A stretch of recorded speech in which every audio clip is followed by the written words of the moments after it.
1954, Thomas Sages opened a small grocery shop in his hometown. Thomas was passionate about offering quality food at a good price. He built good relationships with a network of farmers who could provide fresh fruit and vegetables at a good rate. Moreover, Thomas paid particular attention to the service his clients received in the shop. Demand was high. He soon had the opportunity to open a second and then a third shop in different parts of town. A business was born.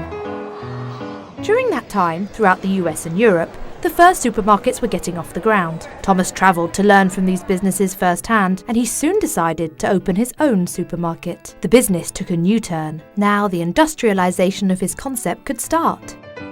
Buying land and building the supermarkets required funds. He turned to his family and friends to seek capital, and to his local bank for a loan. His parents gave him part of his inheritance, and one of his friends, David, contributed to a capital increase.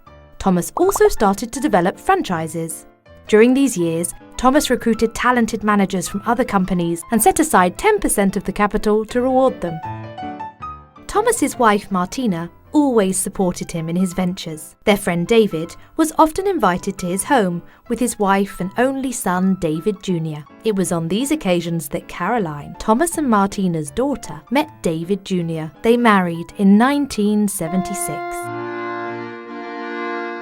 Thomas invited his children, Charles, Caroline and Timothy, to join him in the business. At the same time, he gave each of his children 5% of the shares in full ownership. The rest was split between the managers, David, Martina and himself. After a few years and a bit of friction, Charles left the business. Caroline was put in charge of the consumer credit division, and Timothy managed a growing number of stores. Thomas celebrated his 80th birthday surrounded by his whole family, even Louis, his son, born from a short-lived first marriage. Thomas was still very active in the key decisions of the business. However, he was less prone to taking risks and started to disagree with his children on strategic issues. The company was slow to adapt to new market conditions and was losing its drive. From the outset, the business had a legal board of directors consisting of Thomas, Martina and David. When his children joined the company, Thomas invited them to join the board. In 2004, David Sr. passed away. His shares went to David Jr., who then replaced him on the board.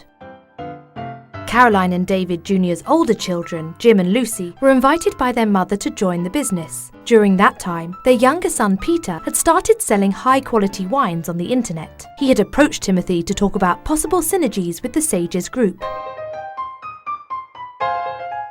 At this point, Timothy felt they needed to take action to prevent the business and the family from facing major issues in the future. Urgent reflection was required on strategy, and the board of directors was not fulfilling its role. What could be done to restore the impressive business dynamism that they had in the past? A number of questions still surround the future of the company. How to finance the growth and the international development? Should Timothy accept all the cousins who showed an interest in the company? How should Thomas's shares be distributed?